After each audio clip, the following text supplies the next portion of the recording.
muy exitoso de demostrar que la filosofía hegeliana no era una filosofía proclive, favorable al nacionalsocialismo alemán, sino que era una filosofía revolucionaria.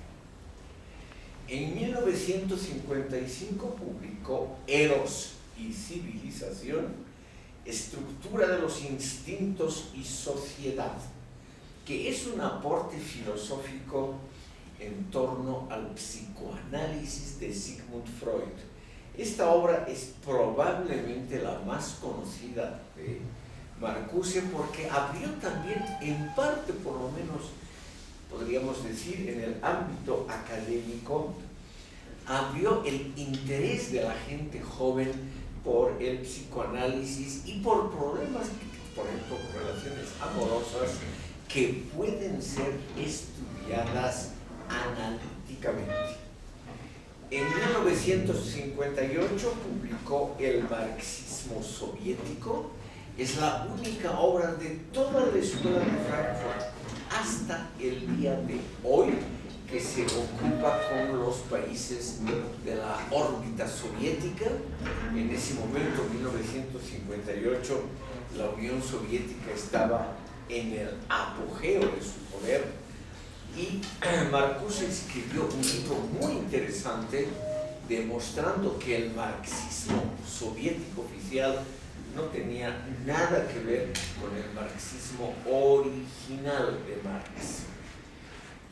En 1964 publicó su obra relativamente más conocida en América Latina, que es El hombre unidimensional, donde él explica su teoría de que las sociedades modernas, socialistas o capitalistas, son sociedades unidimensionales donde el ámbito de la cultura y de la individualidad personal se van a tacho.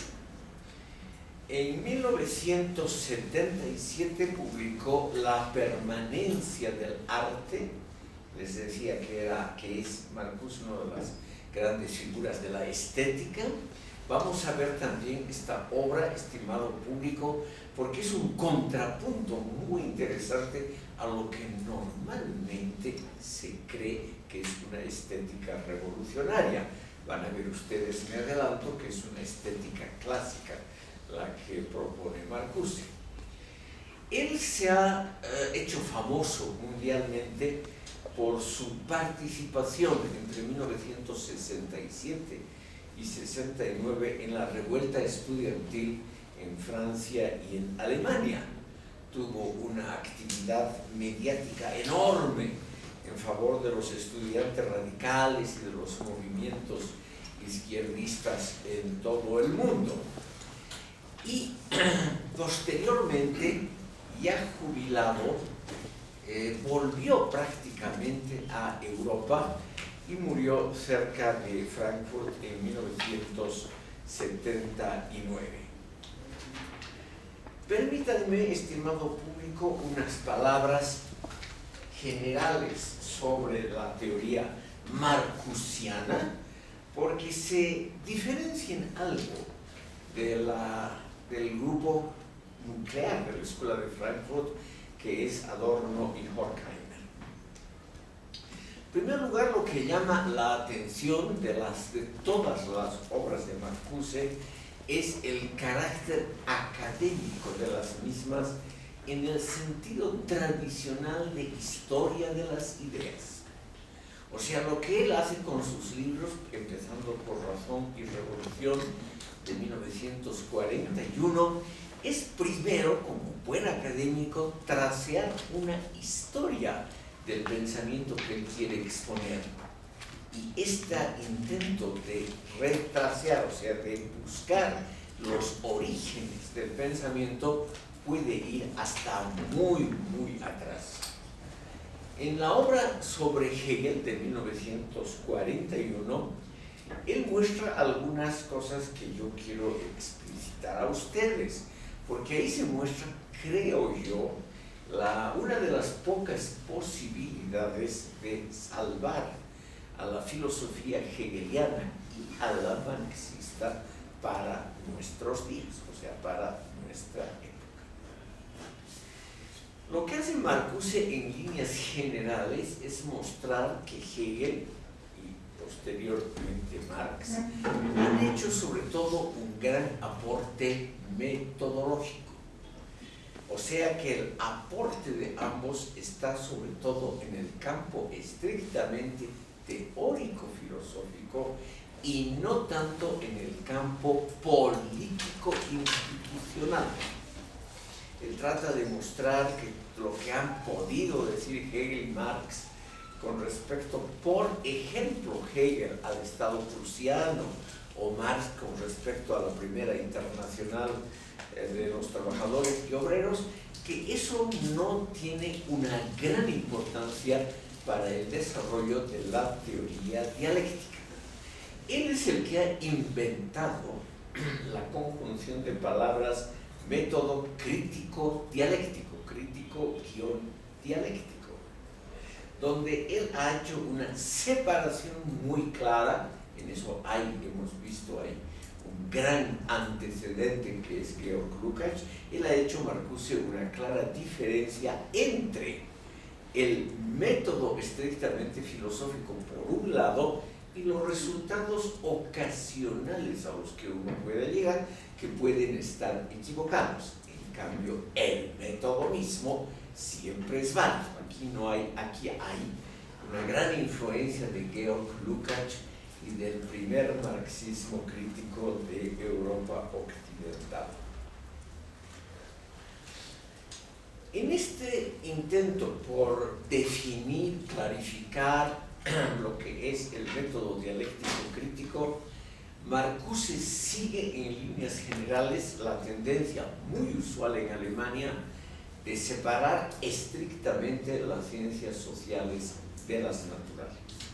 O sea, él, siguiendo esa tendencia muy fuerte que ya hemos visto, empezada por Dilthey, él realmente sostiene que las ciencias sociales son ciencias imbuidas por la actividad del ser humano, por ejemplo, por la actividad de los intérpretes.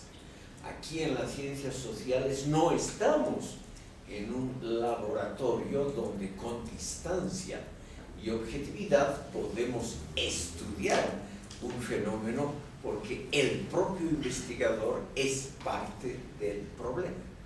En cambio, las ciencias naturales pueden ser estudiadas, según Marcuse, con absoluta objetividad y distancia, porque son fenómenos sobre los cuales el ser humano tiene muy poca influencia.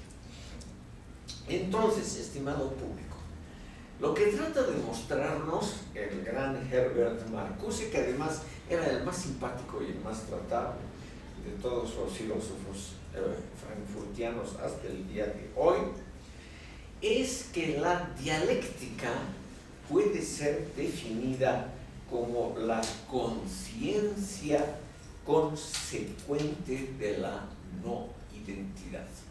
Esta es su famosa frase, que luego también la adopta Adorno: la dialéctica como la conciencia consecuente de la no identidad. Esto, estimado público, es naturalmente lo que Adorno, luego vamos a ver, lo ha desarrollado muy ampliamente, es lo que se llama militarmente romper lanzas en favor del particularismo contra las leyes generales de la historia.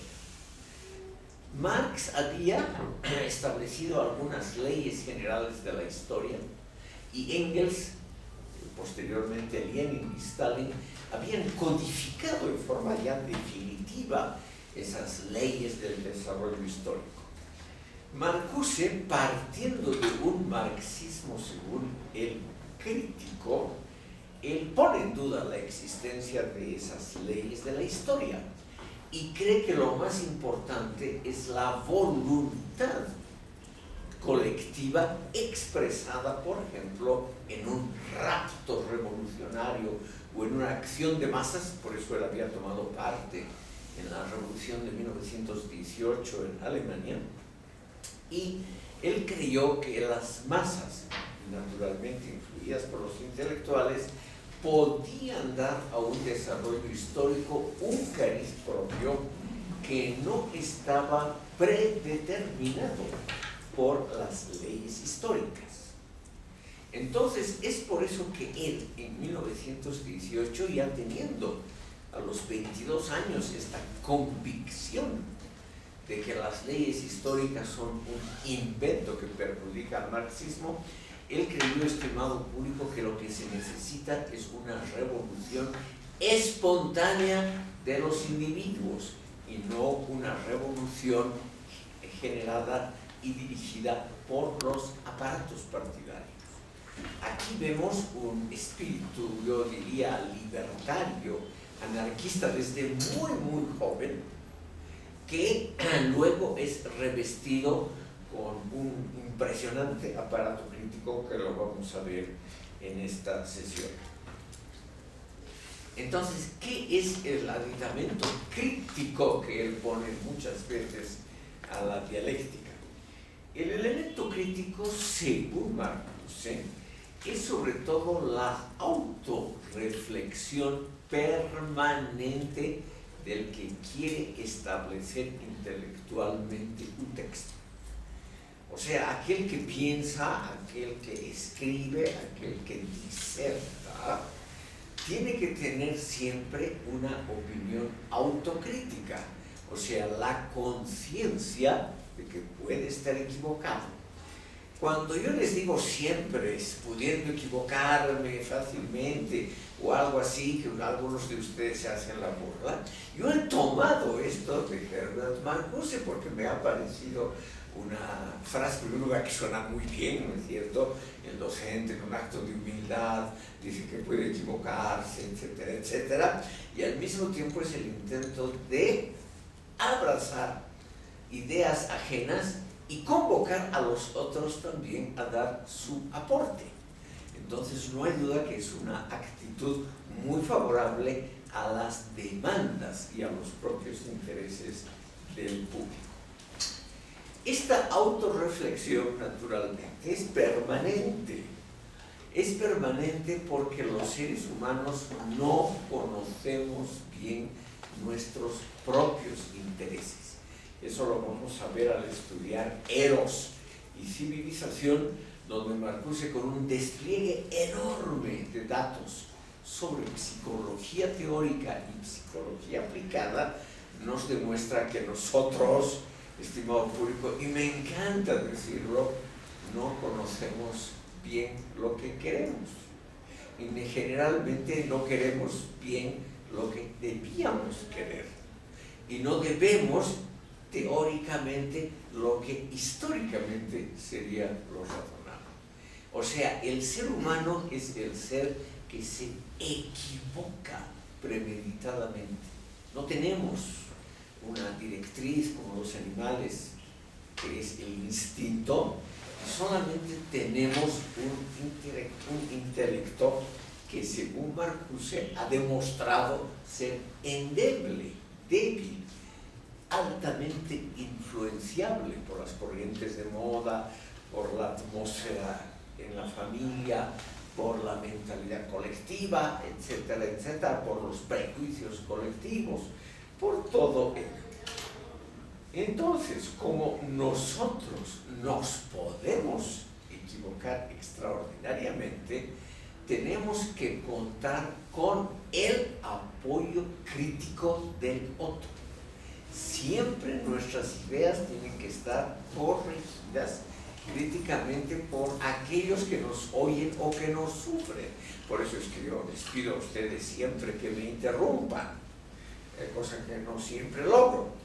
En esto me he inspirado porque yo lo he conocido personalmente a Herbert Marcuse. Él ha sido catedrático invitado varias veces en el Instituto de Ciencias Políticas en la Universidad Libre de Berlín, y era claramente, estimado público, el más carismático y el más agradable de los miembros de la Escuela de Frankfurt. El ser humano, entonces, hemos dicho, se equivoca con extremada facilidad. pero al mismo tiempo tiene algo que Marcuse señala como extraordinariamente importante.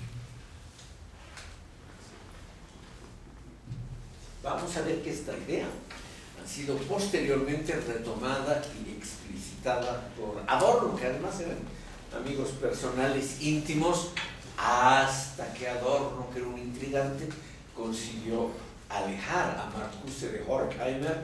Adorno se quedó con la amistad íntima de Horkheimer, con los fondos del instituto y con la dirección del instituto cuando fue nuevamente puesta en Alemania, lo cual nos muestra que los filósofos también saben hacer intrigas y otras cosas muy útiles en la vida cotidiana. En eso Adorno era un campeón. Volveremos brevísimamente a Marcuse. Entonces, estimado público, el método crítico dialéctico es un método que se pone a sí mismo en duda, en el sentido de que no considera que ninguna de sus predicciones, de sus análisis, de sus aportes, etc., es 100% válido, sino que son simplemente hipótesis para seguir pensando. A ustedes les va a parecer eso demasiado poco. O sea, publicar tantos libros, configurar una teoría interesante, tener como Marcuse una participación pública enorme, mediática. En los años 60 y 70 era una estrella de la televisión en Francia y Alemania y en Estados Unidos. Todo eso, estimado público, ¿para qué? Para decir que nos podemos equivocar, que no hay nada seguro, que las teorías que él mismo propone son meros aportes hipotéticos, etc. Pero no hay duda de que probablemente esto representa una de las mejores formas de la filosofía y en general de la intelectualidad occidental.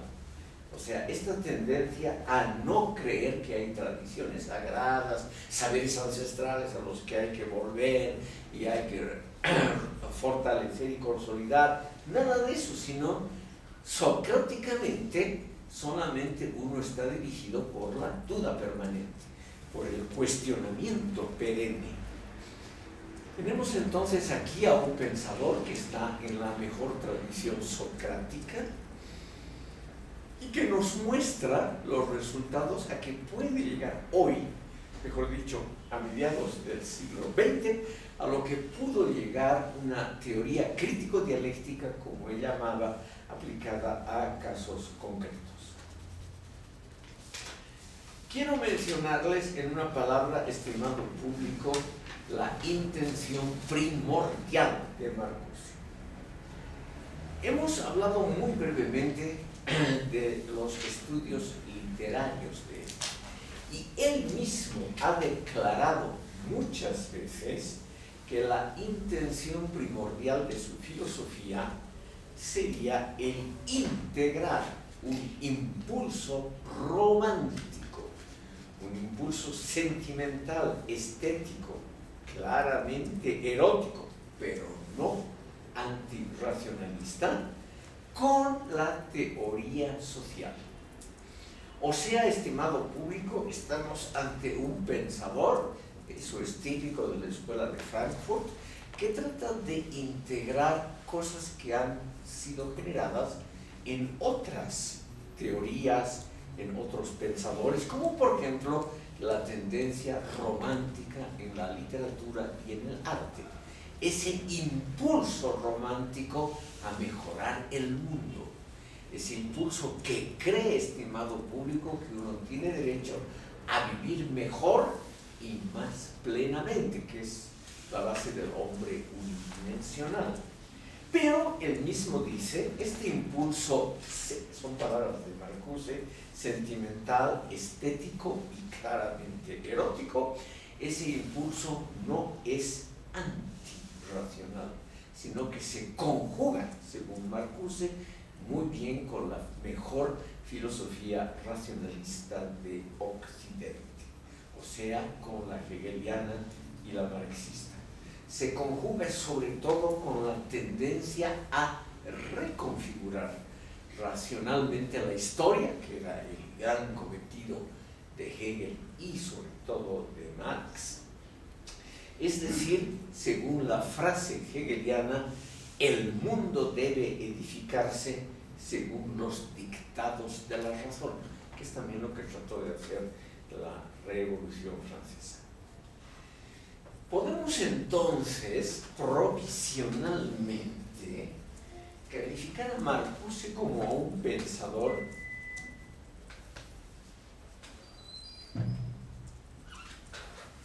que combina las pulsiones de los sentimientos más nobles con la filosofía racionalista, con Hegel y Marx, y sobre todo con la literatura romántica del siglo XIX, esa literatura que a Marcuse le pareció siempre la cumbre de la creación literaria mundial. Esa filosofía romántica, estimado público, que tiene también curiosos rasgos reaccionarios, como una vuelta a la Edad Media, una visión diferente de lo pre-revolucionario, de lo anterior a la Revolución Francesa, un intento de rescatar lo humanamente aceptable de los regímenes premodernos.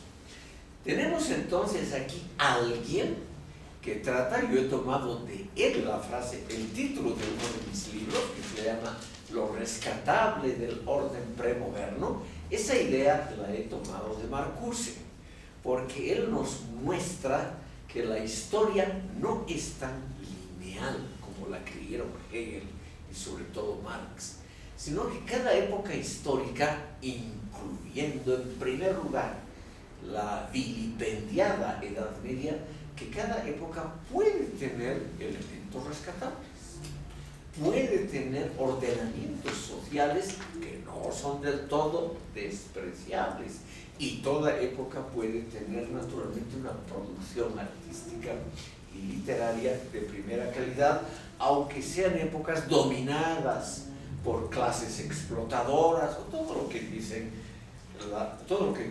la filosofía histórica progresista. Tenemos entonces aquí a una paradoja. Marcuse se consideró siempre el más radical a la izquierda de los pensadores de la Escuela de Frankfurt, pero simultáneamente, estimado público, se proclamó como el heredero de la ilustración del racionalismo de Kant y Hegel.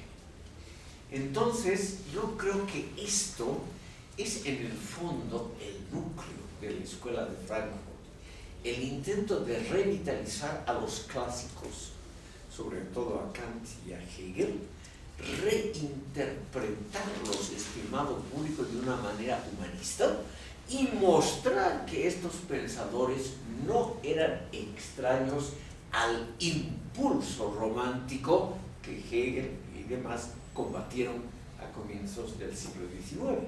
Esas ironías de la historia que son muy usuales, Marcuse mismo dijo que él podía entender a Hegel mucho mejor de lo que Hegel se entendía a sí mismo.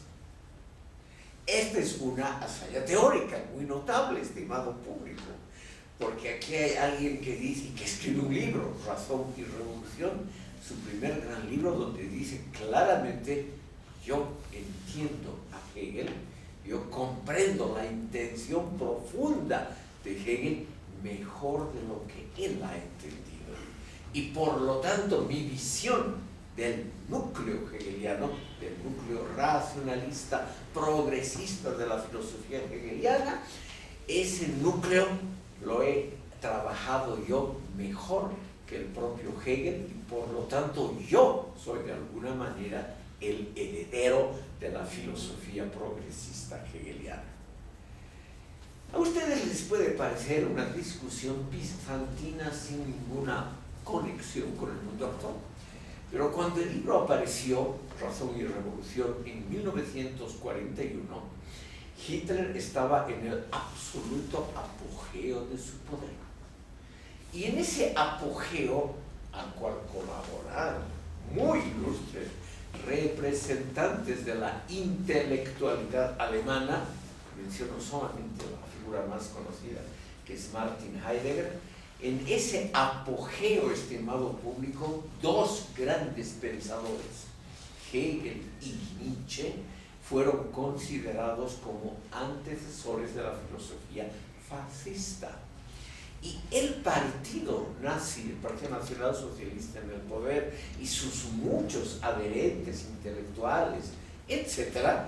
Ustedes saben, cuando un régimen triunfa, 90% de los intelectuales se pasa a ese triunfo. Eso es una tendencia absolutamente universal. Todos los que luego decían que habían hecho la inmigración interior, que no habían podido exiliarse porque tenían familia, obligaciones, pero que en su foro interno, que nadie puede obviamente conocer, que en su foro interno todos eran enemigos de Hitler, todos ellos apoyaron al régimen. Y dentro del campo de la filosofía, algunos muy conocidos, pero hoy relativamente olvidados, explicitaron la teoría de que Hegel y Nietzsche eran los antecedentes filosóficos del fascismo alemán. Aquí viene la opinión de Marcuse, que hemos visto ya en el núcleo. Él comprende la filosofía hegeliana mejor de lo que Hegel mismo se ha comprendido, y él resalta los aspectos progresistas de la filosofía hegeliana, los aspectos estrictamente racionalistas de esta filosofía, contraponiendo esta interpretación a la hermenéutica fascista de los grandes pensadores. Entonces, estimado público, aquí tenemos un pensador muy interesante que se diferencia además de todos los otros pensadores de la Escuela de Frankfurt, porque él rescata el valor del romanticismo.